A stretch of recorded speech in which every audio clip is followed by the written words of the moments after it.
will do battle. Most people knew Charlton Heston as the actor who played God's right-hand man. Behold his mighty hands.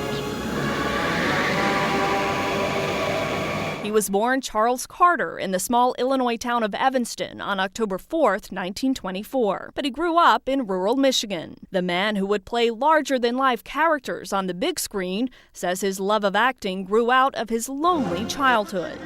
Known for his strong screen presence and his chiseled good looks, Heston was a natural as the handsome hero. In 1959, that distinction and the movie Ben-Hur won him the Oscar. A rarity in Hollywood, his film career endured more than half a century. From Technicolor epics to science fiction, that granite-carved profile intimidated opponents with a glare or few choice words. Take your stinking paws off me, you damn dirty ape!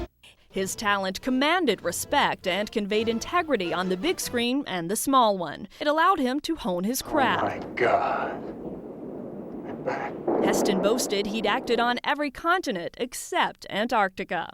He was the longest-serving president of the Screen Actors Guild. Later, he diverted much of his attention to conservative politics and fought the forces of gun control. After 4 people were killed in a school shooting in Jonesboro, Arkansas, Heston took command of the declining National Rifle Association and turned it around with what became a polarizing phrase. From my cold, dead hands.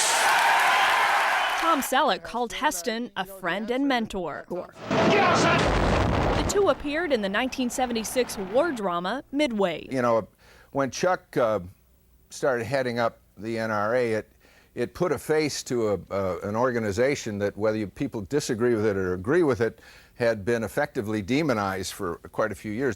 Let me make one more point that I forgot. Heston was used to taking a stand. In the 60s, he disagreed with segregation, supported Dr. Martin Luther King, and campaigned for civil rights. In 2002, the man who had lived his whole life in front of the public told America about his private battle. He was diagnosed with Alzheimer's. I'm neither giving up nor giving in. I believe I'm still the fighter that Dr. King and JFK and Ronald Reagan knew.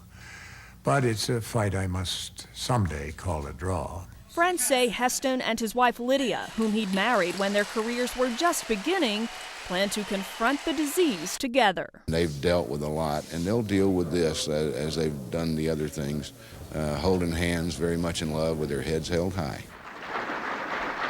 In 2003, Heston was given the Medal of Freedom, America's highest civilian honor. Charlton Heston himself has become one of the great names in film history.